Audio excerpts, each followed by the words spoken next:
Hollywood movies always portray medieval taverns as lively places filled with music and dancing. People there laugh, drink wine from beautiful goblets, and discuss the latest gossip. But the reality was so different that a modern person would hardly last even an hour there. Sounds crazy, doesn't it? In fact, after sunset, the tavern turned into a veritable fortress for survival. And today we'll explore exactly what happened there once the doors closed for the night. Once darkness fell, the medieval world became a deadly place for any traveler. The forests were teeming not only with hungry wolves, but also with desperate bandits. Why were people so afraid to stay out on the streets after sunset? Because human night vision hasn't changed, but street lighting simply didn't exist back then. Modern cities are so flooded with light that we've forgotten what true darkness looks like. In the Middle Ages, darkness meant complete helplessness in the face of any threat. Every guest inside the tavern pursued their own, often hidden, agenda. Some just wanted to get some sleep, while others were looking for an easy target for a nighttime robbery. But here's what's truly surprising about the whole situation. There were unspoken rules of conduct that were deadly dangerous to break, even for the most desperate. Modern etiquette teaches us which fork to use for salad. Medieval etiquette taught you how not to get stabbed in the ribs for a casual glance. Let's take a detailed look at every aspect of this remarkable mechanism for surviving the night. We'll view the tavern through the eyes of a weary traveler who simply wants to make it through to morning. This journey will change your perception of the romance of the Middle Ages forever. Get ready to forget everything you've seen in fantasy series about knights. The real story is much harsher, darker, and infinitely more interesting than any fiction. The first thing a traveler encountered was the establishment's massive wooden door. It was made of thick oak planks fastened with heavy wrought iron nails. Why waste so much precious metal on an ordinary front door? Because this door had to withstand a direct blow from a battering ram or an axe. Modern steel doors in apartments protect us from thieves with lockpicks. A medieval tavern door protected against a dozen armed bandits looking to profit from others' possessions. Such a barrier was a true engineering marvel of its time. Oak planks were often laid crisscross in 2 layers so they could not be split. Nails did not simply join the wood. They created a metal mesh that blunted blades. The owner understood that his life and his wallet depended on the strength of this entrance. In those turbulent times, the door was not merely a decorative element, but the first line of defense. If it gave way, there was nowhere left to seek refuge inside. The windows in such buildings were small and situated quite high off the ground. There was practically no glass anywhere because it cost a fortune. How then was the room lit during the day and protected from the cold at night? They used a bull's bladder or thick wooden shutters with sturdy iron bolts. Today we install panoramic windows to enjoy a beautiful view of the city. For them, a large window was simply a huge hole in the building's security. No one wanted a stray arrow or stone to fly in from the street and hit the dining guests. The high placement of the windows prevented passers-by from peering inside and spotting rich prey. In those days, safety always took precedence over aesthetics and beautiful views. But things get more interesting when you look at the layout of the ground floor. The central spot was always occupied by a huge stone hearth with a constantly burning fire. It was the sole source of heat, light, and a place for cooking. The entire social hierarchy of the evening tavern revolved around this hearth. Today we argue over who gets to sit closest to the outlet in a coffee shop. Back then, people were willing to kill for a spot closer to the life-saving warmth of the fire. Smoke from the fire rose slowly toward the ceiling, saturating the walls and clothing with a thick smell of smoke. The hearth never went out completely because rekindling it was a real challenge. Wet cloaks and boots belonging to weary travelers were always drying by the fire. Those who couldn't find a spot by the fire were forced to shiver in the far corners of the hall. Warmth was the scarcest and most valuable commodity the innkeeper offered his guests. It was here that deals were struck and the most incredible news from distant lands was shared. The wealthiest patrons always sat with their backs to the wall. This gave them a full view of the room and protected them from a surprise attack from behind. It sounds like paranoia, but it was a basic survival tactic. If you can't see the entrance, you can't control your own safety. In a modern restaurant, we choose a table closer to the window or in a quiet corner. Roman legionnaires, or medieval mercenaries, always chose a strategic position with escape routes. Fights often broke out in the dark corners of the hall, and it was crucial to spot the start of any conflict early on. Sitting with your back to the hall was considered the height of recklessness, which could cost a person their life. Experienced warriors always kept a hand close to the hilt of their sword or the handle of their dagger, even while eating. The walls of the tavern often saw more blood than some battlefields of that era. Every detail of the interior was designed to minimize the risk of a sudden attack. Your life depended on how quickly you could jump up from the table. The floor in a tavern was most often just tightly packed earth, sprinkled with straw. This straw absorbed spilled beer, spit, mud from boots, and food scraps. Why didn't the owners clean up this mess every day? Because the dirty straw provided extra insulation against the frozen ground. Modern health inspectors would shut down such an establishment 5 seconds after walking in. But in those days, it was considered perfectly normal and even a cozy interior. Every few months, the old, rotten straw was raked out and replaced with a fresh layer. By that point, the lower layers had turned into a foul-smelling mass teeming with insects. The straw helped hide the unevenness of the floor and made the visitors' footsteps quieter. However, it was easy to lose a dropped coin or a small, valuable item in it.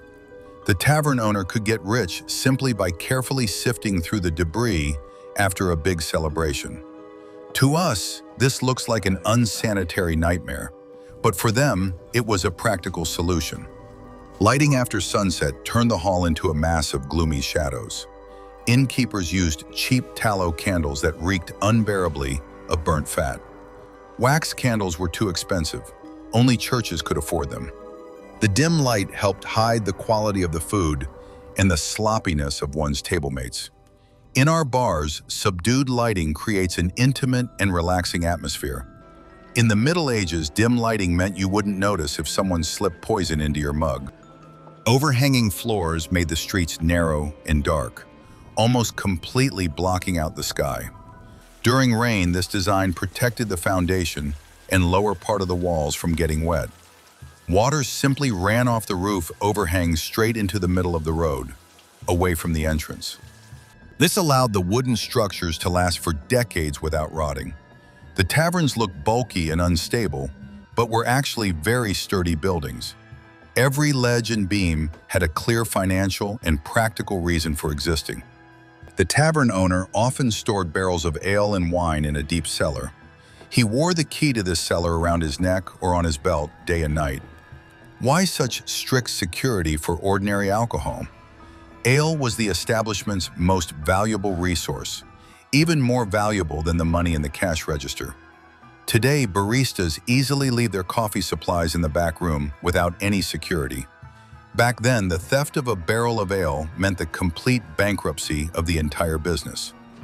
The beverage production process was long and complex, so the stock was worth its weight in gold. The cellar was kept constantly cool, which was the only way to preserve the product. If someone managed to sneak into the cellar, they could not only steal the drink, but also spoil it. The owner personally went downstairs every time another jug needed to be filled. Entrusting the keys to the inner sanctum to anyone else was an unthinkable risk. Alcohol was liquid currency that ensured the prosperity of the innkeeper's entire family. At night, the outer doors were propped open from the inside with heavy beams. It was absolutely impossible to remove such a beam quietly. It creaked loudly. This served as a kind of primitive alarm against nighttime intrusions. Any noise at the door instantly woke the owner and his armed servants. Our smart homes send notifications to our phones when there's movement near the door. Their smart homes simply woke up 5 men with axes, ready to defend the property. Thus, the tavern building was designed as a defensive structure. It was not just a dining spot, but a real wooden fort on the road. The guest's survival depended directly on the thickness of these walls and the strength of the bolts. And people understood perfectly well what exactly they were paying their copper coins for. We pay for delicious food and pleasant service at a restaurant. They paid for the chance to wake up in the morning with their throats still intact. The main reason people stopped at the tavern was the need for calories. Traveling on foot or by horse burned a tremendous amount of energy every day. How could one make up for this deficiency in a world without refrigerators or supermarkets? The answer lay in a thick, rich, and incredibly filling stew served from a communal cauldron. Modern nutritionists would faint at the amount of carbohydrates in a single serving. But for a medieval traveler, this fat was literally fuel for survival. The body constantly demanded sustenance to combat the biting cold and the fatigue of the road.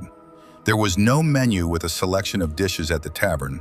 People ate whatever the innkeeper served. Huge bowls of food were devoured quickly and without small talk. The fattier the broth, the higher the chef's skill and the establishment's generosity were rated. People didn't count calories. They feared they wouldn't have enough to last until the next stop. Every spoonful of such food was a guarantee that tomorrow you would be able to continue your journey. That famous pot on the fire might not be washed for weeks or even months. They simply added new ingredients on top of yesterday's broth. Sounds disgusting, doesn't it? But the constant boiling killed most dangerous bacteria and prevented food poisoning. Today, we thoroughly sterilize kitchen surfaces with chemical cleaners. They simply trusted the cleansing power of round-the-clock boiling over an open fire. Everything went into the pot: vegetable scraps, stale bread crusts, and random pieces of meat. Over time, the flavor of this stew became incredibly rich and complex. This dish was called eternal soup, and it was the staple of millions of people's diets. The high temperature truly acted as a natural antiseptic in a world without medicine. The traveler knew that hot food from a boiling cauldron was much safer than raw ingredients. The innkeeper simply made sure the fire under the cauldron never went out, not even for a moment. The main drink after sunset, and indeed at all times, was weak ale. Water from wells or rivers was rarely drunk due to the fear of catching an infection. Why did ale become the foundation of hydration across all of Europe? During the brewing process, the water was boiled, which made the drink completely safe. Modern people carry plastic bottles of filtered water with them for workouts. Medieval people drank several liters of ale a day simply to avoid dying of dehydration. The fermentation process also made the drink more resistant to spoilage during storage. People drank ale for breakfast, lunch, and dinner. They even washed down the saltiest foods with it. Children received their share of diluted ale on par with adult family members. It contained little alcohol, so people didn't get drunk. They simply quenched their thirst. It was a kind of liquid shield that protected the population from cholera and dysentery. In a world where water could kill, ale became a true lifesaver for humanity. This ale was radically different from the beer we buy in bars today. It was thick, unfiltered, and often resembled liquid oatmeal in consistency. It was essentially an ancient energy drink, though it tasted like fermented bread. It contained plenty of B vitamins and slow-release carbohydrates for sustained energy. Today, athletes drink sports drinks and protein shakes before intense workouts. The Romans and medieval peasants got their energy boost from cloudy alcohol. A thick sediment often remained at the bottom of the mug, which they also ate with a spoon. Such a drink provided a feeling of fullness for a long time, replacing a full-fledged snack. It helped warm you from the inside when a blizzard was raging outside or icy rain was pouring down. The tavern owner took pride in his recipe, which had been passed down from father to son. Patrons appreciated the ale for its richness and its ability to quickly restore strength. It was real food in liquid form, affordable to everyone for a couple of copper coins. Meat didn't appear on the tavern menu nearly every day and was expensive. Most often, it was old beef or tough pork, heavily salted for preservation. Why sprinkle the meat so generously with salt and spices? Not for the sake of a refined taste, but to mask the emerging stench of decay. In upscale restaurants today, chefs spend years learning to balance spices properly. Back then, the cook would pour on pepper and garlic simply so the customer wouldn't get sick right at the table. Salt was the main preservative, allowing carcasses to be stored for months without refrigeration. Before cooking, such meat was soaked for a long time so that it could at least be chewed. Spices were brought from distant lands, and they were incredibly expensive for the average person. Therefore, their use in a tavern was a sign of the establishment's high status. Customers enjoyed the spicy flavor without thinking about what lay beneath the layer of pepper. The main goal was to fill up and avoid unpleasant consequences for the stomach. But here lies one ingenious secret of medieval cuisine. They actively used mustard and vinegar in practically all meat dishes. Modern science confirms that these products possess powerful antibacterial properties. People knew nothing about microbes, but through trial and error, they found protection against them. You use vinegar as a light dressing for a light summer salad. For them, it was a medical shield against deadly stomach infections. The sour taste of vinegar helped break down the tough fibers of old and dry meat. Mustard, on the other hand, stimulated digestion and helped the body cope with fatty foods. These simple additions saved thousands of lives in the unsanitary conditions of kitchens. The cook always kept a jug of sour wine or apple cider vinegar close at hand. Every piece of meat was literally bathed in these protective concoctions before being served.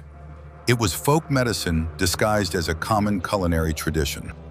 Bread served not only as food, but also as tableware for most diners. A thick slice of stale bread, called a traker, was used instead of a plate for meat. What happened to this edible plate after a hearty dinner? The bread, soaked in meat juices, was eaten by the diners themselves or given to the dogs under the table. Today we buy edible coffee cups for the sake of the environment. They invented waste-free edible tableware simply out of poverty and a lack of soap. Meal portions in taverns were simply enormous by our modern standards.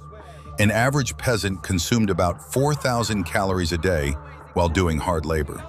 But there is one important detail here that surprises researchers. Despite such massive food consumption, there were practically no overweight people among the common folk. An office worker gains weight even if they eat small portions of a business lunch.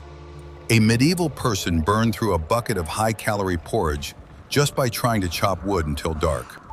Constant movement and battling the cold demanded enormous energy expenditure every minute.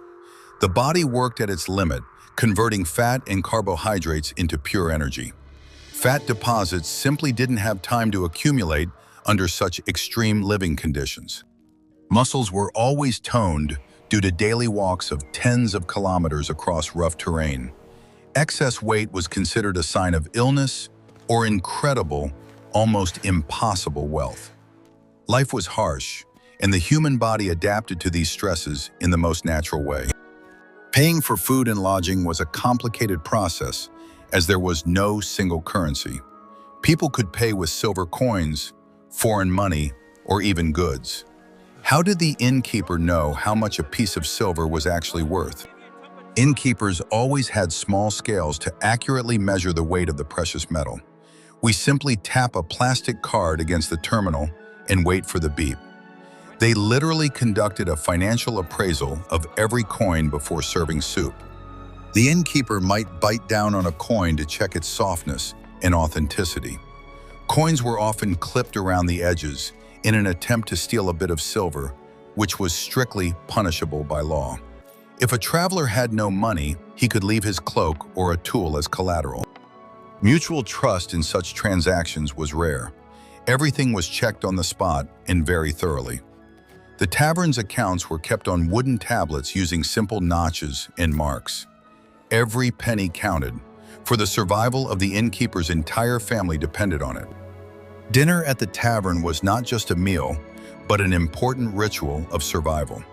Calories provided warmth, ale reduced stress, and hot soup soothed the nerves. The body got the necessary respite before facing the harsh world again. Modern scientists call this recovery from extreme physical exertion. We go to restaurants for pleasure and new culinary experiences. They went to the tavern simply to gain energy for the hard day ahead. The tavern was a true melting pot of medieval society. Wandering monks, soldiers, and itinerant performers could all sit in the same dark hall. Why was this mixing of different social classes such a unique phenomenon? In everyday life, these people never crossed paths and lived in parallel worlds. Modern social networks create bubbles of like-minded people and those similar to us. The tavern forced everyone to sit at one large table and look each other in the eye. This forced coexistence gave rise to very specific rules of interaction. No one asked unnecessary questions about the past unless the person wanted to talk about it. Why ask questions that might provoke a knife fight? Respect for others' secrets was a basic instinct for self-preservation in those days. Today, we can easily Google information about anyone in a matter of seconds. Back then, anonymity was sacred, and excessive curiosity could cost you your life. But here's what's truly striking about these people's behavior. Despite mutual distrust, the tavern was the main hub for exchanging vital information. Merchants shared details about safe routes and grain prices. Wandering musicians and storytellers were the main stars of these gloomy evenings. They brought not only songs, but also the latest gossip from all corners of the country. Why was their influence on people's minds so immense? They were the only source of entertainment in a world without televisions. You follow bloggers online to get your daily dose of news. They waited weeks for a bard to find out if their king was even alive. The language barrier in such a place was a serious and constant problem. Even people from neighboring regions within the same country often spoke completely different dialects. How did they manage to negotiate deals or simply communicate? Commonly accepted gestures were actively used, as well as the universal language of gold and silver. We use online translators on our smartphones when traveling to different countries around the world. They had to rely on intuition and expressive facial expressions to avoid being killed. Women were also present in taverns, although this was considered quite dangerous. Often they were the owner's wives, maids, or women offering their services for money. But here lies a debunker of popular historical myths. It was precisely intelligent, tough women who owned or managed many successful taverns. Today, female business leaders are no surprise to anyone in the civilized world. In the Middle Ages, a female innkeeper could manage drunken mercenaries better than any man. At every table, a strict but invisible hierarchy of power and status reigned. A man with a good sword always got the best seat and prompt service. Why would the innkeeper play along with armed men at the expense of other guests? A satisfied mercenary would protect the tavern in case of trouble, while a dissatisfied one would burn it down himself. In a modern bar, VIP status depends on the thickness of your wallet. Back then, your VIP status was measured by the length and sharpness of your blade. Spies and informants for the lords loved to spend time in such places. Drunk people would easily blurt out secrets about troop movements or hidden taxes. It was the best venue for gathering intelligence in the medieval world. A smart informant could make a fortune simply by knowing how to listen and not getting drunk themselves. Today, intelligence agencies tap phones and analyze citizens' social media. Back then, intelligence agents simply bought ale for talkative peasants and listened closely. Social life in the tavern was bustling only until a certain, very important moment. As soon as the firewood in the hearth began to burn out, people's moods changed abruptly. Fear of the approaching sleep and vulnerability took precedence over the desire to socialize. Conversations died down, and everyone began to prepare for the most dangerous part of the night. We go to sleep in warm beds, hugging our favorite pillow. They prepared for sleep as if they were setting out on a reconnaissance mission into enemy territory. Sleeping in a medieval tavern was a grueling ordeal for the nervous system. There were no private rooms. Everyone slept in one large communal hall. How could anyone relax in a room full of armed and drunk strangers? The answer is simple. People slept very lightly and never fully relaxed. Today we wear sleep masks and earplugs so we don't hear a thing. If a medieval traveler had worn earplugs, he would have risked never waking up. In a place like that, your brain operated in alarm mode. Any creak of a floorboard or clang of metal made your hand instinctively reach for your weapon. You constantly analyzed the sounds. Was someone just tossing and turning in their sleep, or was someone quietly creeping toward your mattress? Tension hung in the air, so thick you could almost touch it. In such an environment, deep sleep was an unattainable luxury for most guests. People spent years getting used to sleeping in a way that allowed them to instantly shift from a light doze to a state of full combat readiness. The biggest shock for a modern person would be the system of shared beds. You didn't pay for a whole bed, but only for a spot on it. It sounds strange, but you had to share a mattress with 2 or 3 strangers. This was done to save space and keep each other warm during cold European nights. In a modern hostel, at least you have your own private bunk with a curtain. They slept cuddled up with complete strangers just to keep from freezing. Imagine a sweaty mercenary snoring to your right and a fishmonger tossing and turning to your left. You could feel every movement of your neighbor, their breathing, and even their heartbeat. The cramped conditions were unbelievable, and rolling over to the other side without everyone's consent was nearly impossible. In those days, personal space ended where your neighbor's skin began. The tavern owner tried to cram as many bodies as possible into a single bed for maximum profit. It was a living tangle of human bodies trying to survive the freezing night. The hygiene of these communal beds was appalling by any modern standard. The straw mattresses were teeming with fleas, bed bugs, and other unpleasant insects. Why didn't the owners change this straw at least once every few weeks? Straw cost money, and bed bugs were considered a necessary evil that everyone had come to terms with. We write complaints if we find a tiny speck on a hotel towel. Their mattresses were literally crawling with insects, but that didn't bother anyone. The parasites were such a common occurrence that people would scratch themselves even in their sleep without waking up. Bedbugs hid in the cracks of the wooden frames and attacked every new guest. The old straw inside the mattresses had been accumulating dust, mold, and insect waste for years.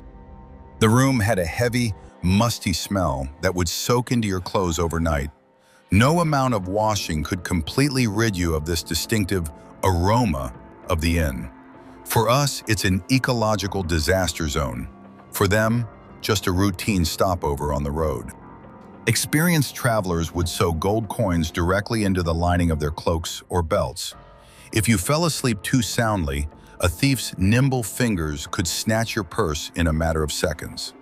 Searching your bedmates in the morning was a frequent and very loud commotion. No one trusted anyone, and suspicion was the best insurance against bankruptcy. You literally slept on your possessions, feeling them with every fiber of your being. The night turned into a long watch to guard what you had earned through hard labor. Weapons were never kept far from where you slept.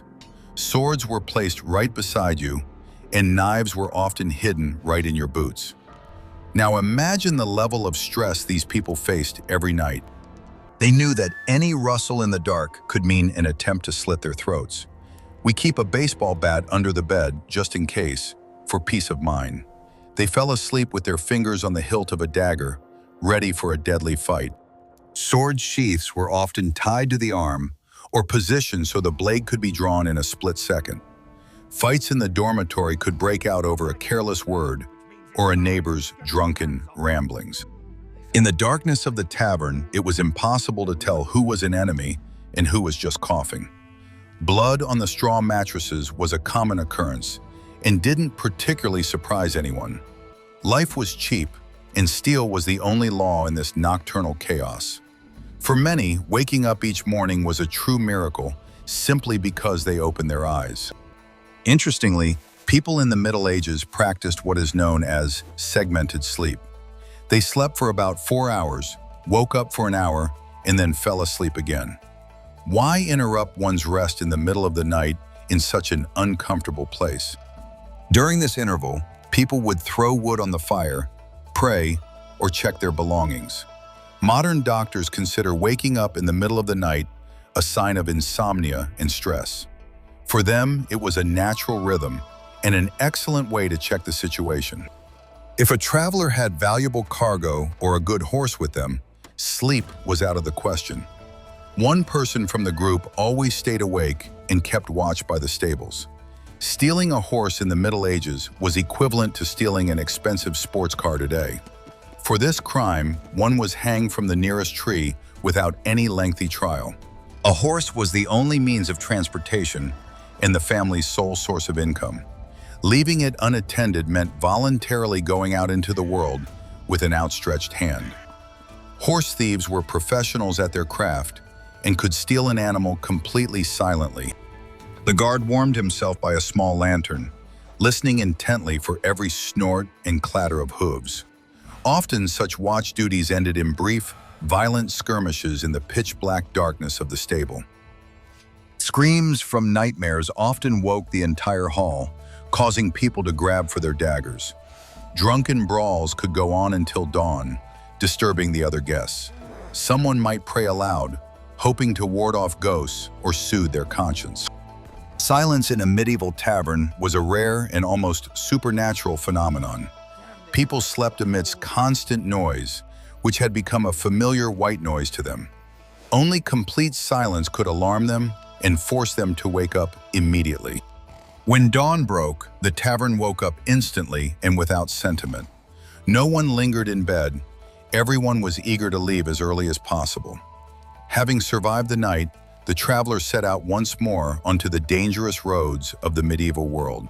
This cycle repeated itself every day for the long months of the journey. We feel exhausted if we sleep on an uncomfortable pillow while traveling on business. They were happy simply because they woke up alive and with money. Morning at the tavern began long before sunrise, with the first crows of the roosters. The hearth was stoked anew to prepare a modest breakfast for the departing guests. Why was everyone in such a hurry to leave their relatively safe shelter at dawn? Daylight was the most precious resource for a traveler. It could not be wasted. Modern tourists can afford to have a late breakfast at the hotel at 10 in the morning. A medieval merchant knew that every hour of daylight lost brought him one step closer to a dangerous night in the woods. The roads of that time were in terrible condition, and travel speeds were extremely slow. If you didn't make it to the next settlement, you had to spend the night out in the open. And a night in the forest was far more terrifying than in even the dirtiest, smelliest tavern. There not only bandits awaited you, but also hungry wolves or wild boars. Therefore, the morning rush was a matter of life and death for any sane person. Everyone tried to set out as soon as they could make out their own fingers. Breakfast was very simple and most often consisted of leftovers from the previous night's dinner. A piece of stale bread, cheese, and a mug of that same weak ale. How could people walk dozens of kilometers on such a meager ration? Their bodies had adapted to a constant shortage of food from early childhood. We drink a double espresso with a croissant just to find the strength to get to the office. They would eat a piece of hard cheese and walk 30 kilometers over rough terrain. The cheese was very salty and hard, so it wouldn't spoil in their bags during the journey. The ale helped kickstart digestion and provided light energy for the first few hours of walking. There was no sugar or sweets, so they drew energy from the slow-burning carbohydrates of coarse grains. They ate breakfast standing up or on the go, so as not to waste a single precious minute. Extra rest was considered a weakness that people of the past simply could not afford. Every calorie was calculated to last until the next major stop. But there is another interesting detail to the tavern's morning ritual. It was in the morning that the innkeeper carefully inspected his establishment for damage. If furniture had been broken or dishes smashed overnight, the culprit paid triple the cost. The tavern owner had every right to hold a guest's horse or weapon as collateral. Today, hotels place a hold on your credit card in case of property damage. In the Middle Ages, an innkeeper could literally leave you penniless for a broken stool. Arguing with him was pointless, as the innkeeper always had burly servants standing behind him. The laws of hospitality ended where damage to the establishment's property began. The innkeeper knew every regular customer and their financial means. Any crack in a mug could become the pretext for a long and unpleasant dispute. The owners were stern men who knew how to collect debts from even the rowdiest patrons. The morning reckoning was the moment of truth, when the masks of hospitality were finally cast aside. Guests also checked their personal belongings in a hurry and in broad daylight. If someone discovered a missing wallet, an incredible commotion would ensue. But searching for the thief in the morning was already a completely futile endeavor. Professional pickpockets left the tavern late at night, while everyone was still asleep. In our hotels, the police can review surveillance footage and find the criminal. Back then, the victim of a robbery could only curse their own stupidity and continue on foot. Accusing a fellow traveler without proof was dangerous. You could end up with a knife in your side. The innkeeper rarely intervened in thefts among the guests, unless it affected him personally. No one sympathized with the victim. He was simply considered a loser. Losing money at the start of the journey meant that from then on, he would have to beg or go hungry. People learned quickly from their mistakes, becoming increasingly suspicious and cunning. Morning often brought the bitter realization that the night had not gone smoothly at all. The price for lodging often depended on how close to the fire a person slept. Spots by the hearth cost more than the cold corners near drafty windows. Why pay more for the dubious pleasure of lying in the smoke? The warmth helped avoid pneumonia, which in those days was a guaranteed death sentence. We pay extra for a room with a sea view or a balcony. They paid extra for the chance not to die of hypothermia in their sleep. The stone floor by the fire was the most coveted spot in the entire communal dormitory. The cold drafts sweeping through the hall could kill a man faster than any bandit. Those who skimped in the evening often couldn't straighten their backs in the morning from the icy cold. The innkeeper strictly ensured that no one occupied the expensive spots for free. Every advantage in this harsh world had to be paid for with hard cash. The morning bill was a reflection of how comfortably you had spent that dangerous night. The horses were let out of the stable, and this process was also fraught with danger. The animals were nervous after a night spent crammed together with unfamiliar horses. Now imagine having to saddle a skittish horse in the dim light of early morning. Injuries from being kicked in the tavern courtyard were a common and unfortunate occurrence. Modern cars start with the push of a button and don't try to kill you. Medieval transportation had a mind of its own and demanded strict discipline. The stable master checked the hooves and horseshoes, demanding extra payment for oats. Horses often acted up, sensing the general tension and haste of their owners. An improperly secured saddle could lead to a fall and death on a steep mountain slope. Every buckle and every strap had to be checked before riding out the gate. Morning was a time of utmost concentration, when any minor mistake could prove fatal. Your horse was your partner, and its condition determined your fate for the day. Groups of travelers often formed in the morning before setting out on the road. Solo travelers would join armed merchants or mercenary bands for safety. Why was it so important to travel in a large, noisy crowd? Bandits in the forest rarely attacked groups that could put up a serious fight. Today we buy bus tickets and travel safely with strangers. They assembled their own little army every morning to survive on the road. The road from the tavern always began in thick morning fog. Travelers wrapped themselves in woolen cloaks, trying to hold on to the last remnants of the night's warmth. A long day lay ahead, full of uncertainty, mud, and physical exhaustion.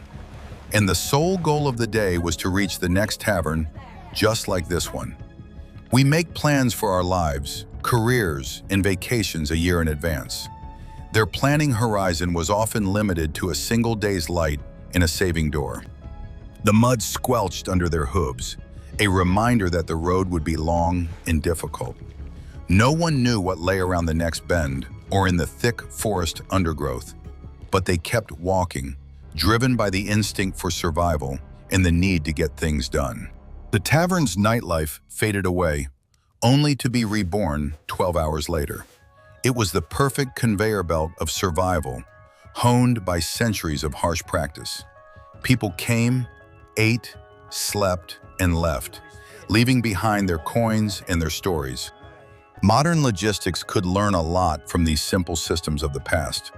We think we invented the hospitality industry only in the 20th century. In reality, the Romans and medieval innkeepers invented it hundreds of years ago. The history of medieval taverns isn't about the romance of chivalric novels. It's a brutal and incredibly practical story of human survival. As we've seen, every rule in these establishments was written in blood and experience. Nothing was done without a reason, from the thickness of the doors to the ale recipe. In modern bars, we seek atmosphere, delicious cocktails, and pleasant company. In those taverns, people sought basic safety and a chance to wake up alive. A tavern was more than just a building made of wood and clay. It served as the only beacon of light in an ocean of deadly nighttime darkness. It was an information hub, a bank, a hospital, and a fortress all at once. An amazing versatility that's hard to find in modern establishments. We build separate buildings for restaurants, hotels, clubs, and post offices.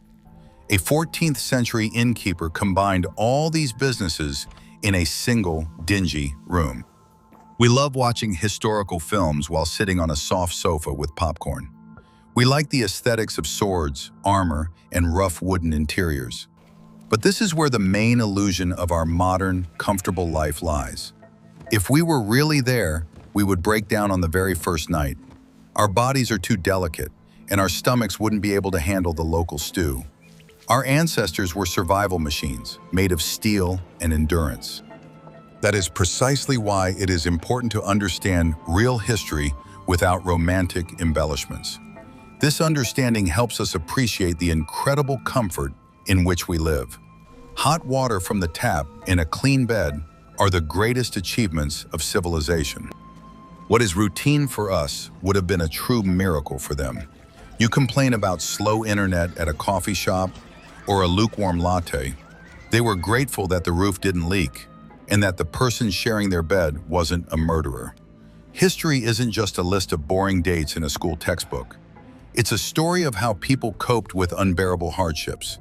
By studying their methods, we can better understand ourselves and our own potential. So cherish your comfort, but don't forget what your ancestors were made of. With that, we're closing the door to our historical tavern until next time. Subscribe to the channel so you don't miss new stories about survival in the past.